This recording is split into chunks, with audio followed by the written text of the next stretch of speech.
The Lord be with you. And with your spirit. A reading from the Holy Gospel according to Matthew. Jesus said to his disciples, "You are the salt of the earth. But if salt loses its taste, with which can it be seasoned? It is no longer good for anything, but to be thrown out and trampled underfoot. You are the light of the world. A city set on a mountain cannot be hidden, nor do they light a lamp and then put it under a bushel basket. It is set on a lampstand where it gives light to all in the house. Just so your light must shine before others, that they may see your good deeds and glorify your heavenly Father." The Gospel of the Lord. Praise to you, Lord Jesus Christ.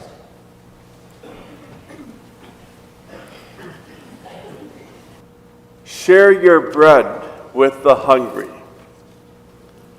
So begins our first reading today from the 58th chapter of the book of Isaiah.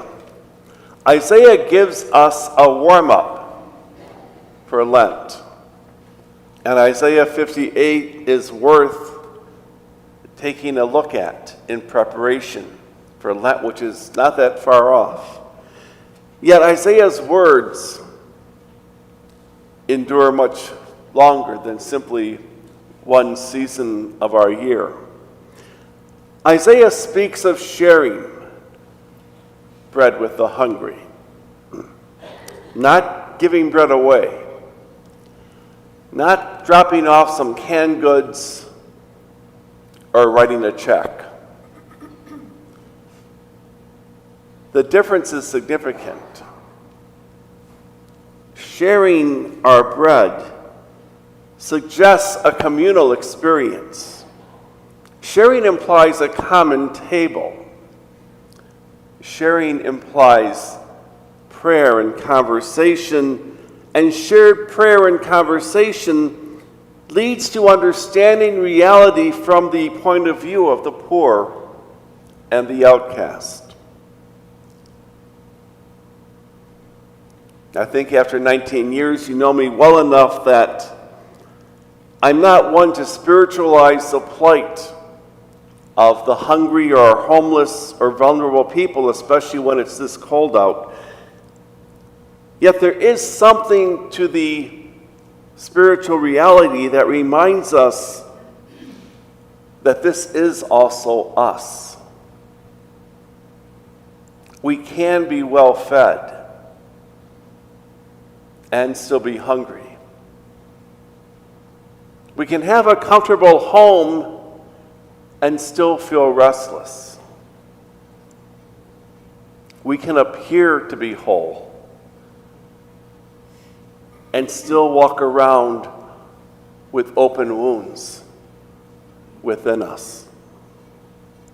When Jesus says, "You are the salt of the earth and the light of the world," he is calling us to community. Building God's reign has to be done together. After all, one grain of salt isn't going to make a whole lot of difference. And one light, even if it's very well placed, will not make a city on a hill visible at night. And as I said Monday night in my talk, nothing builds community better than vulnerability.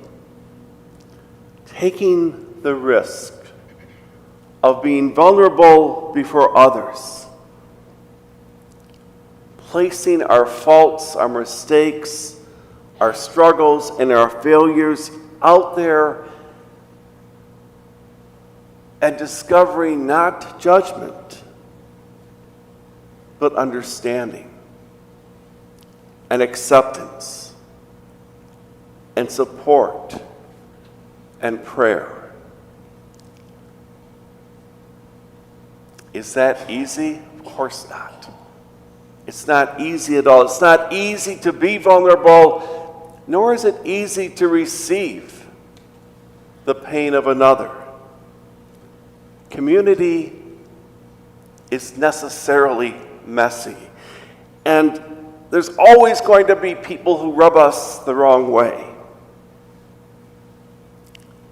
And we need them. We need them. You see, it's far too easy simply to dismiss that person and say, well, they rubbed me the wrong way.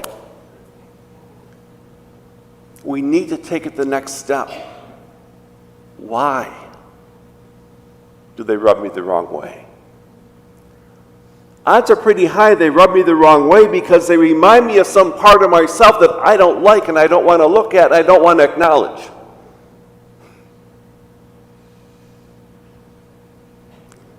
Community can be annoying.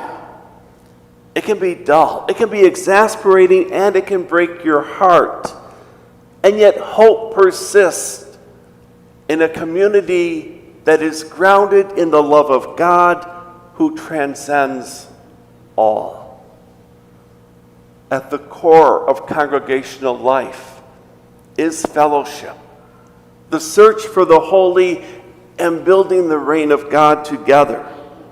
And yes, sometimes that's going to lead to hypocrisy. Sometimes it's going to lead to pretension, and sometimes it's going to take us to failure. But far more often than not, the search is sincere, at times comical, and always filled with grace.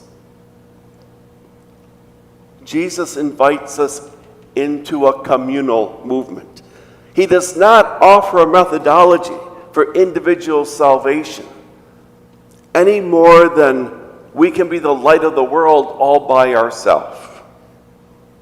Communities of salt and light enlighten the world because within them the hungry are fed, the homeless find shelter, wounds are accepted, all are welcomed,